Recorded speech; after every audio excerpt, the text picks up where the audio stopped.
Subscribe now and press the bell icon. Never miss an update. नमस्कार साथियों, तो कैसे हैं आप सब लोग। आशा करता हूं आप सब अच्छे होंगे। तैयारी चल रही होगी, किसी की ज़्यादा तो किसी की कम तो किसी की बहुत ज़्यादा। तो मित्रों 30 क्वेश्चन उसी बहुत ज़्यादा तैयारी को और ज़्यादा तैयारी करने के लिए लेकर आया हूं आपके लिए। साइकोलॉजी के हैं ये 30 क्वेश्चन, अप्लाइड क्वेश्चन जिनको आप कहते हो, दिमाग खोलने वाले प्रश्न जिसको मैं कहता हूँ, ऐसे प्रश्न आज आपके लिए लेकर आया हूँ। साथियों बिल्कुल पैटर्न के अनुसार बहुत ही शानदार चीज़ें आपको देखने को मिलेगी। 15 ही सही कर पाओगे, देख लेना 15 से 16 तक तो कोई पहुँचेगा। 15 प्लस पहुँच जाए या 20 प्लस पहुँच जाए कोई, तो कमेंट करके जाइएगा साथियों। तो चलिए आज आपका अच्छी तरह से मूल्यांकन कर लिया जाए। पहला क्वेश्चन देखेंगे साथियों, व्यक्तित्व का पहला अफ्राइडीय प्रतिमान किसने दिया? इरिक एरिक्सन ने, आलपोर्ट ने, पावलोव ने और स्टर्नबर्ग ने। मित्रों व्यक्तित्व का पहला अफ्राइडीय प्रतिमान, अब आप क्या अनुमान लगाना शुरू करोगे? अफ्राइडीय कि भाई फ्राइड से संबंध एरिक्सन का था, पावलोव का था, स्टर्नबर्ग का था या आलपोर्ट का था। दिमाग जाएगा नहीं, फिर भी तुक्का लगाओगे, पहले विकल्प पे जाओगे जो कि गलत है, दूसरा विकल्प आपका सही है साथियों। आलपोर्ट ने दिया था अफ्राइडीय प्रतिमान, दूसरा विकल्प सही है, नो डाउट। प्रश्न नंबर 1 में। चलिए नेक्स्ट प्रश्न नंबर 2 पे आते हैं साथियों। ज्ञान रचनात्मकता सिद्धांत का आधार है। करके सीखना, अध्यापक को सुनना, अध्यापक कथित विषय वस्तु को दोहराना और अध्यापक व शिक्षार्थी के संबंध। तो मित्रों ज्ञान रचनात्मकता का आधार क्या है? देखिए रचनात्मकता का मतलब क्या होता है? निर्माण करना। तो साथियों ज्ञान रचनात्मकता सिद्धांत का आधार है करके सीखना। अगर आप प्रथम विकल्प पर गए थे तो बिल्कुल आप पूर्णतः सही हो साथियों। विकल्प नंबर 1 सही है आपका प्रश्न नंबर 2 में, क्योंकि ज्ञान की रचना कब करोगे? जब आप करके सीखोगे। तो विकल्प नंबर 1 ही सही रहेगा दूसरे क्वेश्चन में। चलिए अब आगे बढ़ेंगे साथियों प्रश्न नंबर 3 पर। तीसरा क्वेश्चन देखेंगे। तो देखो तीसरे क्वेश्चन को, देखो ही मत, समझो और सही जवाब देना है। निम्न में से आत्म संप्रत्यय की कौन सी विशेषता महत्वपूर्ण नहीं है? नहीं है और है, बहुत अंतर आ जाता है, दोनों एक दूसरे के विलोम है ये। तो आत्म संप्रत्यय व्यवस्थित होता है, आत्म संप्रत्यय विशिष्ट लक्ष्य होता है, आत्म संप्रत्यय बहुआयामी होता है और आत्म संप्रत्यय स्थायी होता है। बताइएगा कौन सी विशेषता महत्वपूर्ण नहीं रहेगी प्रश्न नंबर 3 में। मित्रों अगर आप प्रथम विकल्प पर हो तो बिल्कुल गलत हो, दूसरे पर हो तो बिल्कुल गलत हो, तीसरे पर हो तो बिल्कुल गलत हो, चौथा विकल्प आपका सही है। क्योंकि प्रश्न क्या पूछ रहा है? आत्म संप्रत्यय की कौन सी विशेषता महत्वपूर्ण है? तो देखो आत्म संप्रत्यय व्यवस्थित भी होता है, आत्म संप्रत्यय विशिष्ट लक्ष्य इसके होते हैं, बहुआयामी होता है लेकिन स्थायी होता है। आत्म संप्रत्यय तो बदलता रहता है साथियों, क्या आत्म संप्रत्यय सदैव स्थायी होता है? तो मेरा जवाब है नहीं। आपका भी जवाब क्या होना चाहिए? नहीं। तो साथियों ये क्या है? गलत है, इसलिए चौथा ही विकल्प सही रहेगा प्रश्न नंबर 3 में। चलिए आगे बढ़ेंगे प्रश्न नंबर 4 पर।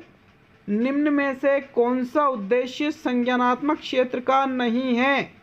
सामान्यीकरण, अनुवाद करना, अनुप्रयोग करना और सचित्र विवरण।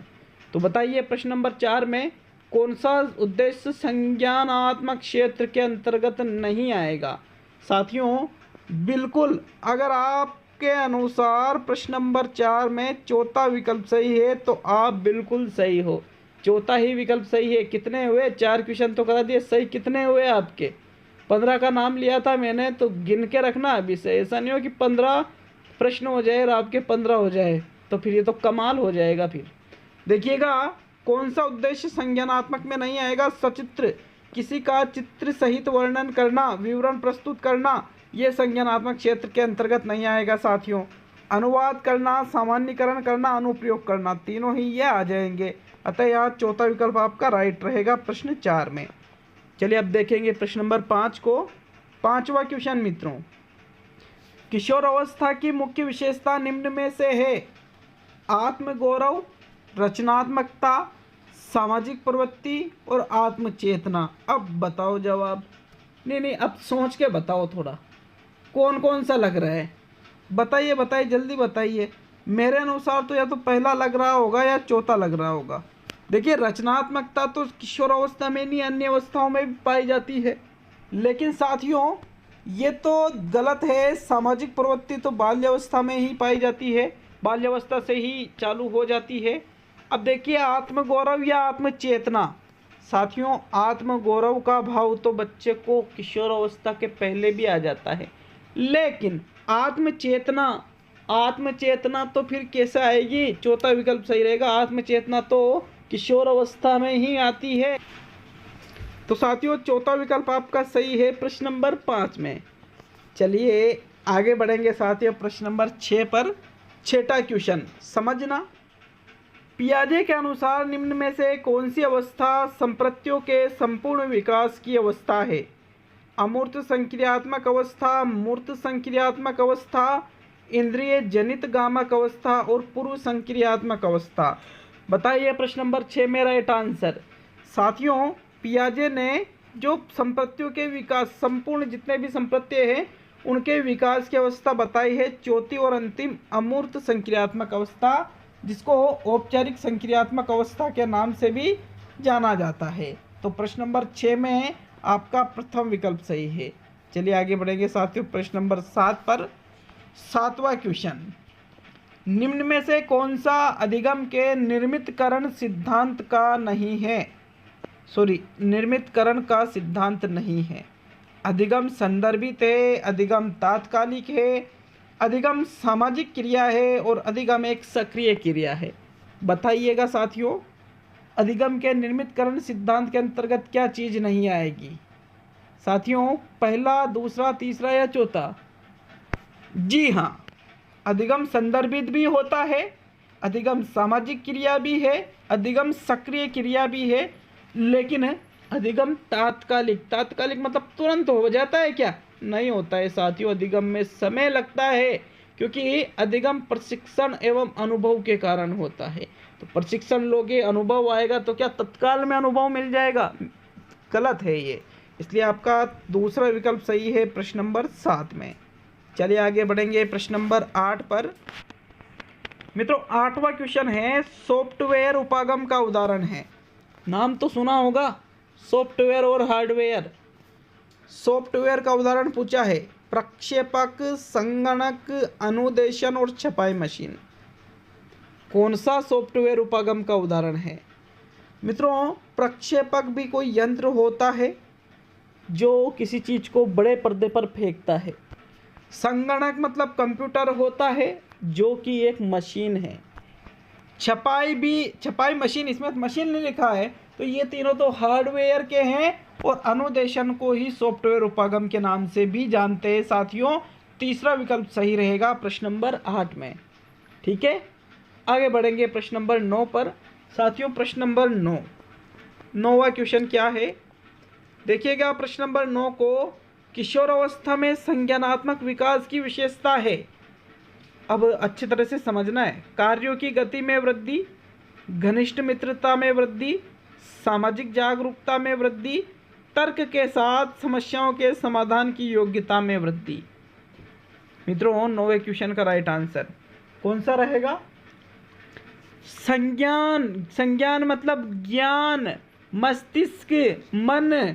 तो मन का संबंध तो तर्क से है, सामाजिक जागरूकता से थोड़ी है। तीसरा नहीं है इसमें चौथा सही है, क्योंकि तर्क के साथ समस्याओं के समाधान की योग्यता में वृद्धि हो रही है। और तर्क कब दिया जाता है, कहाँ से दिया जाता है? संज्ञान से, अपने ज्ञान से। इसलिए ओनली चौथा ही विकल्प सही है प्रश्न नंबर 9 में। इसलिए थोड़ा सोच समझ कर आंसर दीजिए आप। प्रश्न नंबर 10 पे आते हैं। चलिए 10वां क्वेश्चन। मित्रों, 10वां क्वेश्चन है, निम्न में से कौन सी तकनीक व्यक्ति के संवेगों को नियंत्रित करने में सहायक नहीं है? दमन, प्रतिस्थापन, पृथक्करण और प्रतिगमन। संवेगों को नियंत्रित करने में कौन सी सहायक नहीं है? साथियों, प्रश्न नंबर 10 में राइट आंसर है आपका दमन। दमन से संवेग नियंत्रित थोड़ी होंगे, किसी दिन वापस फूट पड़ेंगे। जब तक दबाते जाओगे चीज़ों को तो हो सकता है वो कभी बाहर निकल जाए फिर एक दिन। तो साथियों ये सहायक नहीं, बल्कि आप प्रतिस्थापन मतलब दूसरी जगह गुस्सा निकाल देना कि गुस्सा तो किसी और पे आ रहा है और पेन चबा चबा कर खा रहे हो आप। प्रतिगमन पूर्व की अवस्था में लौट जाना, पृथक्करण वहाँ से अलग हो जाना। तो साथियों यहाँ पर ये तीनों संवेगों के नियंत्रण में सहायक है, लेकिन दमन नहीं है किसी चीज़ को दबा देना, वो फिर बाहर निकल के जरूर आती है। चलिए नेक्स्ट प्रश्न नंबर 11। किसको प्रशिक्षण द्वारा व्यवहार में संशोधन की प्रक्रिया माना गया है? शिक्षण, अधिगम, अभिप्रेरणा और निर्देशन। तो ये तो अभी बताया था मैंने। ये तो मित्रों अधिगम को ही अनुभव एवं प्रशिक्षण के कारण संशोधन मतलब व्यवहार में परिवर्तन की प्रक्रिया माना है। किसको माना है? अधिगम, लर्निंग, सीखना। दूसरा विकल्प सही है 11वें क्वेश्चन में। चलिए अब देखेंगे प्रश्न नंबर 12 को।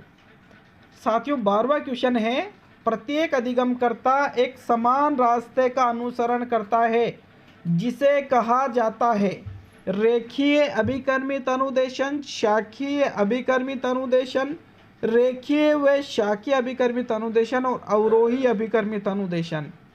प्रश्न नंबर 12 में राइट आंसर मित्रों, प्रत्येक अधिगमकर्ता एक समान रास्ते का अनुसरण करे तो उसको रेखीय अभिकर्मित अनुदेशन के नाम से जानेंगे। किस नाम से?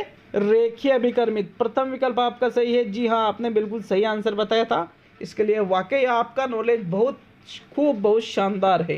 तो चलिए नेक्स्ट देखेंगे प्रश्न नंबर 13 को। मित्रों RT 2009 से क्वेश्चन लिया गया है, सत्य कथन नहीं है। जम्मू कश्मीर में RT धारा लागू नहीं है। केंद्र सरकार मानक व नियम लागू करेगी धारा 20 के अंतर्गत। SMC स्कूल मैनेजमेंट कमेटी विद्यालय प्रबंधन समिति में वर्तमान में 16 सदस्य होते हैं और शिक्षक प्रति माह 45 कालांश लेगा। कौन सा सही नहीं है मित्रों? शिक्षक प्रति माह 45 कालांश मतलब 45 घंटे शिक्षण कार्य करना होता है एक सप्ताह में। बिल्कुल ये तो सही है। विद्यालय प्रबंधन समिति में 16 ही सदस्य होते हैं। केंद्र सरकार मानक व नियम लागू करती है धारा 20 के अंतर्गत, लेकिन जम्मू कश्मीर में RT लागू नहीं है। ये तो गलत है। 370 हटा दिए वहाँ से साथियों, वहाँ पर भी RT लागू हो चुकी है। जम्मू कश्मीर में भी वहाँ अलग से जो पहले प्रावधान था उनको समाप्त कर दिया गया है। पहले लागू नहीं थी बट अब है। तो आपका प्रथम विकल्प सही है प्रश्न नंबर 13 में। ठीक है, चलिए आगे बढ़ेंगे प्रश्न नंबर 14 पर। मित्रों 14वां क्वेश्चन है, क्रियात्मक अनुसंधान के बारे में सही नहीं है। नवीन तथ्यों व सिद्धांतों का प्रतिपादन करना, स्थानीय समस्याओं का अध्ययन करना, सामान्यीकरण नहीं किया जाता है और क्रियात्मक अनुसंधान व्यक्तिनिष्ठ व व्यवहारिक होता है। मित्रों कौन सा सही नहीं है? साथियों देखिए, क्रियात्मक अनुसंधान व्यक्तिनिष्ठ और व्यवहारिक होता है। सामान्यीकरण इसमें बिल्कुल नहीं करते हैं। स्थानीय समस्याओं का भी अध्ययन किया जाता है, लेकिन नवीन तथ्य और सिद्धांतों का प्रतिपादन इसमें नहीं करते हैं। जो नए तथ्य आते हैं, नए सिद्धांत आते हैं, सिद्धांतों के प्रतिपादन के लिए क्रियात्मक अनुसंधान कभी भी नहीं किया जाता है। आपका प्रथम विकल्प सही है प्रश्न नंबर 14 में। चलिए नेक्स्ट प्रश्न नंबर 15। साथियों प्रश्न नंबर 15 है, देखिए मैं एक और बात बता दूं, इस क्वेश्चन के आपको तीसरा विकल्प भी मिलता है तो आप कमेंट कर सकते हो, बट इसका प्रथम विकल्प मेरा अनुसार बिल्कुल सही है प्रश्न नंबर 14 में। चलिए प्रश्न नंबर 15 देखेंगे साथियों। जहाँ जहाँ पेड़ है वहाँ हरियाली होती है। मेरे घर में हरियाली है अतः मेरे घर में भी पेड़ है। यह उदाहरण है आगमन तर्क का, निगमन तर्क का, आलोचनात्मक तर्क का, सादृश्यवादी तर्कना का। तो मैं तो तर्कना का टॉपिक आपके जुड़ा है। जहाँ जहाँ पेड़ है वहाँ क्या होती है? हरियाली। मेरे घर में हरियाली है तो मेरे घर में भी पेड़ है। मतलब दिए गए विकल्पों के अनुसार, मतलब दिए गए कथन के अनुसार आपका निगमनात्मक तर्क सही आंसर रहेगा, क्योंकि पूर्व कथनों के आधार पर निष्कर्ष निकाला जा रहा है। चलिए आगे बढ़ेंगे प्रश्न नंबर 16 पर। 16वां क्वेश्चन, उच्च संप्रत्यय की सांकेतिक विशेषता है, गिनना भी है कि कितने हुए। दिवा स्वप्न, आत्मविश्वास की कमी, उच्च बुद्धि और उच्च अभिक्षमता। साथियों, उच्च संप्रत्यय की सांकेतिक विशेषता कौन सी है? मित्रों, उच्च संप्रत्यय दिवा स्वप्न जो देखता है, आप यूं नहीं कह सकते हो कि उसमें उच्च संप्रत्यय है। उच्च बुद्धि और उच्च अभिक्षमता में राइट रहेगा उच्च अभिक्षमता। ये उच्च संप्रत्यय की सांकेतिक विशेषता होती है, उच्च बुद्धि नहीं है साथियों। चौथा ही विकल्प आपका सही रहेगा प्रश्न नंबर 16 में। चलिए आगे बढ़ेंगे प्रश्न नंबर 17 पर। मित्रों, 17वां क्वेश्चन अलग अलग जगह पर अलग अलग उत्तर मिलने वाला क्वेश्चन, अलग अलग बुक्स में, नेट पर, सभी जगह अलग अलग मिलेगा। विशेष रूप से ज़रूरतमंद बच्चों की शिक्षा का प्रबंध होना चाहिए। दूसरे सामान्य बच्चों के साथ विशेष विद्यालयों में विशेष बच्चों के लिए विकसित विधियों द्वारा, विशेष विद्यालयों में और विशेष विद्यालयों में विशेष शिक्षकों द्वारा। बताइएगा 17वें क्वेश्चन का राइट आंसर। सोचने वाला क्वेश्चन है, समझने वाला क्वेश्चन है। बुक्स अलग अलग, बुक्स अलग अलग आंसर, अलग अलग राइटर, अलग अलग आंसर, लेकिन प्रश्न वही है। कोई भी नहीं जाएगा प्रथम विकल्प पर, और जो ही सही है दूसरे सामान्य बच्चों के साथ, क्योंकि आपने शब्द सुना होगा समावेशी शिक्षा, जिसमें सभी तरह के बच्चे को या सभी तरह के जो छात्र होते हैं उनको एक साथ पढ़ाया जाता है।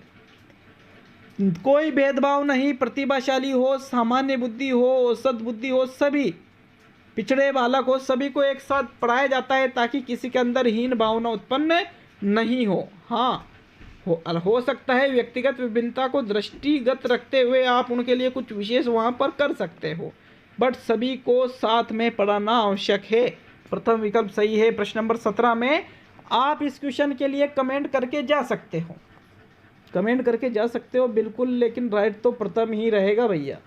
चलिए आगे बढ़ेंगे प्रश्न नंबर 18 पर। निष्पत्ति परीक्षणों का सबसे अधिक प्रयोग है अधिगम में, प्रेरकों में, छात्र वर्गीकरण में और श्रेणी वर्गीकरण में। बताइए, निष्पत्ति उपलब्धि या निष्पत्ति परीक्षण जिसको हम कहते हैं परफॉर्मेंस टेस्ट, इसका प्रयोग सबसे अधिक प्रयोग किस में होता है? तो साथियों, निष्पत्ति परीक्षण क्यों किया जाता है? ताकि ये पता चल सके कि एक विशेष कक्षा में छात्र ने कितना सीखा है। प्रेरकों में तो इसका सबसे अधिकतम उपयोग करेंगे नहीं, बल्कि इसका सबसे अधिक उपयोग किया जाता है साथियों। मित्रों, निष्पत्ति परीक्षणों का सबसे अधिक प्रयोग किया जाता है छात्र वर्गीकरण में, कि भाई ये बालक मंदबुद्धि है, ये प्रतिभाशाली है, ये सामान्य है। इसका पता आप निष्पत्ति या उपलब्धि परीक्षण से आसानी से लगा सकते हो। तीसरा विकल्प सही है प्रश्न नंबर 18 में। इसका भी चौथा विकल्प भी मिलता है साथियों, तो इसके लिए आप कमेंट करके जा सकते हो, बट तीसरा ही सही माना गया था। चलिए नेक्स्ट प्रश्न नंबर 19 देखेंगे। 19वां क्वेश्चन है, निम्न में से कौन सा कथन सही नहीं है? आवश्यकता बचपन की शारीरिक अवस्था नहीं है, अंतर्नोद आवश्यकता का मनोवैज्ञानिक परिणाम है, आवश्यकता व अंतर्नोद समान नहीं समानांतर है, और मूल प्रत्यय आंतरिक जैविक बल है। तो निम्न में से कौन सा कथन सही नहीं है? 19वें क्वेश्चन में राइट आंसर दीजिए साथियों। नहीं आया समझ में? तो फिर बताइए राइट आंसर इसका। साथियों देखिएगा, मूल प्रत्यय आंतरिक जैविक बल ही होती है, अंतर्नोद आवश्यकता का मनोवैज्ञानिक परिणाम ही है, आवश्यकता व अंतर्नोद समान नहीं है बल्कि ये एक दूसरे के समानांतर है, लेकिन आवश्यकता बचपन की शारीरिक अवस्था नहीं है। तो ये तो गलत है ना, शारीरिक अवस्था भी तो एक आवश्यकता होती है बचपन की। तो साथियों प्रथम विकल्प सही है, क्योंकि ये कथन सही नहीं है। चलिए नेक्स्ट प्रश्न नंबर 20। अभिप्रेरणा के संदर्भ में सही क्रम इंगित कीजिए। परिणोद, आवश्यकता, प्रोत्साहन, प्रोत्साहन, आवश्यकता, परिणोद, आवश्यकता, परिणोद और प्रोत्साहन, और आवश्यकता, प्रोत्साहन और परिणोद। वेरी वेरी इंपॉर्टेंट क्वेश्चन है साथियों प्रश्न नंबर 20। राइट आंसर बता ही दीजिए इसका, तो बताइए 20वें क्वेश्चन का राइट आंसर। हाँ सोचिए, बिल्कुल टाइम इसके लिए आप ले सकते हो, लेकिन ज़्यादा टाइम आप नहीं ले सकते। तो साथियों 20वें क्वेश्चन का राइट आंसर है सबसे पहले आवश्यकता उत्पन्न होती है, फिर उसके बाद में प्रणोद और सबसे अंत में प्रोत्साहन। तो साथियों तीसरा विकल्प आपका सही है प्रश्न नंबर 20 में। चलिए नेक्स्ट प्रश्न नंबर 21 पे आएंगे। 21वां क्वेश्चन साथियों, भाई 21वां क्वेश्चन का तो क्या कहना, कहा था कि एक एक क्वेश्चन खतरनाक। देखिएगा 21वां क्वेश्चन, सृजनात्मकता एवं बुद्धि के संबंध में कौन सा कथन सही है? व्यक्ति जितना अधिक बुद्धिमान होगा उतनी ही सृजनात्मकता होती है। बुद्धि परीक्षणों द्वारा सृजनात्मकता का सही परीक्षण हो सकता है।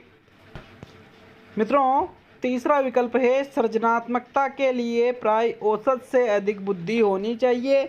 और चौथा विकल्प है बुद्धि परीक्षणों एवं सृजनात्मक परीक्षणों की विषय वस्तु में कोई अंतर नहीं होता है। तो एक एक विकल्प को समझेंगे। देखिए व्यक्ति जितना अधिक बुद्धिमान होगा उतनी ही सृजनात्मकता होती है, ये तो बिल्कुल गलत है। क्यों है? क्योंकि जरूरी नहीं है कि एक बुद्धिमान या प्रतिभाशाली बालक सृजनात्मक बालक हो, ऐसा कतई जरूरी नहीं होता है साथियों। तो ये तो गलत हो गया, सही पूछा है क्योंकि बुद्धि परीक्षणों द्वारा सृजनात्मकता का सही परीक्षण हो सकता है। मित्रों बुद्धि परीक्षणों द्वारा थोड़ी सृजनात्मकता का सही परीक्षण होगा, क्योंकि बुद्धि परीक्षण अलग है, सृजनात्मकता के परीक्षण अलग है। बुद्धि परीक्षणों एवं सृजनात्मक परीक्षणों की विषय वस्तु में कोई अंतर नहीं होता, बिल्कुल अंतर होता है साथियों। बुद्धि परीक्षण अलग है, सृजनात्मक परीक्षण अलग है, लेकिन सृजनात्मकता के लिए प्राय नॉर्मली औसत से अधिक बुद्धि होनी चाहिए। औसत से ज़्यादा जिसकी बुद्धि है लगभग सृजनात्मकता उसमें ही पाई जाती है। जरूरी नहीं है कि उसमें पाई जाए, लेकिन जिसमें सृजनात्मकता पाई जाती है लगभग उसमें औसत से अधिक बुद्धि होती है, लगभग प्राय अधिकतर। तो साथियों तीसरा विकल्प सही है 21 में। नेक्स्ट देखेंगे प्रश्न नंबर 22 को। साथियों 22वां क्वेश्चन है, बुद्धि का स्वरूप बिजली के समान होता है। बिजली मतलब लाइट, विद्युत। इसे मापना आसान है लेकिन परिभाषित करना कठिन है। बिने, जेनसन, गार्डनर और स्पीयरमैन, कौन सा? लगाइए तुक्का।